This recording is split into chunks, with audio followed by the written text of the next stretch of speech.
Well, I feel like I'm rushing here on some of the details of the new perspectives on Paul and really the tension you might be feeling in regards to the passage. Again, you've wrestled through it in your discussion threads, and you're like, well, there's really no difference outside of wording and shifting of comments on either side of the translation. Duly noted. And so I want to draw your attention then back to this new perspective on Paul as probably the central problematic theme here. What are the commentators trying to wrestle in regards to the words that are centered here? It's this the word righteousness, and if you can begin to just meditate and slow down a little bit, I think you'll get to the heart of the new perspective controversy.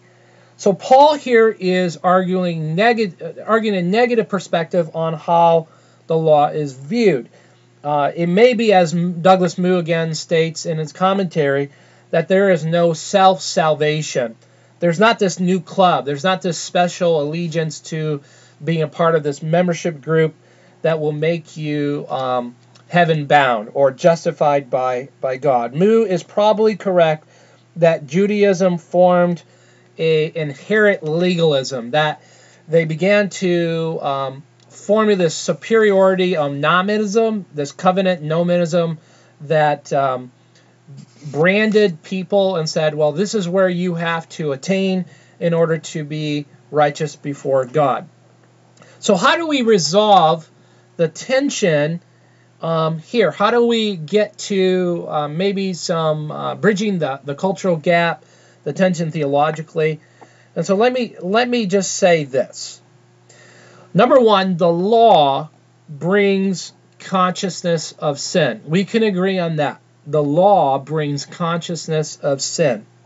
Luther might even help us here on his commentary on the book of Galatians. Notice what he says. The law is to make men not better, but worse. That is to say, it showeth unto them their sin. Let me repeat that. The law is to make men not better, but worse. That is to say, it showeth unto them their sin. He further says this. It makes people humble, terrified, bruised, and broken. It makes them seek for grace so that one can see the blessed seed, that is Jesus Christ. I love what he has to say here. What does the law do? What is it that what does it do as beneficial or helpful for the Christian? I think, number one, it brings a consciousness of sin. Number two, it brings an awareness of the gospel. If you go back to chapter 2, that as you look at how circumcision is applied, in chapter 2, verse 29, he says, on the contrary, a person is a Jew who is one inwardly, and circumcision is of the heart by the Spirit, not the letter. The man's praise is not from men, but from God. And then you move to chapter 3, and I think you're going to be able to understand verse 20 in chapter 3 in the heart of chapter 21 through 26. Verse 23, we see that all sin, all have fallen short of the glory of God. But the beauty of justification is that we're justified freely by His grace. So what does the law do? The law brings an awareness, brings us awareness of our sin, and it also points us to the grace of Jesus Christ. Therein lies the answer to the new perspective on Paul.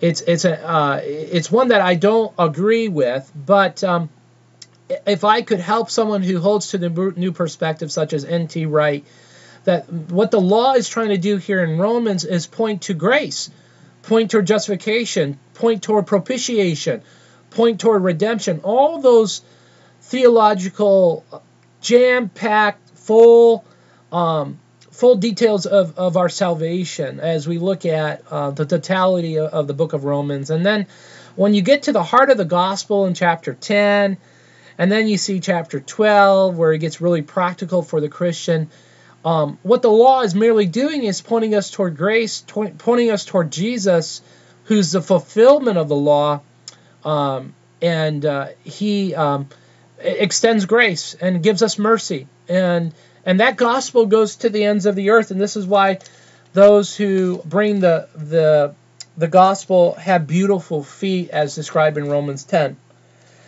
Again, we are just brushing on some of the high strokes of the new perspective, and I don't want you to get discouraged by, like, what's the tension here in verse 20 of chapter 3.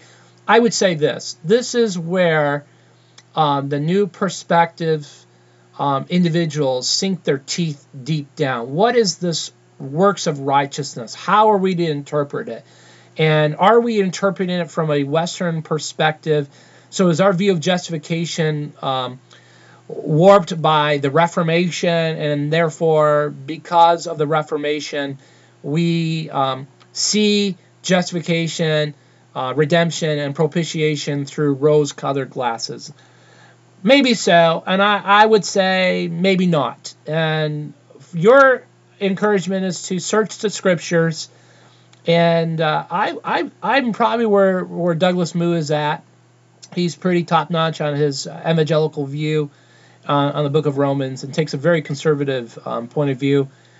John Stott would be another faithful commentary that I would encourage you to look deep into, and then there are others as well.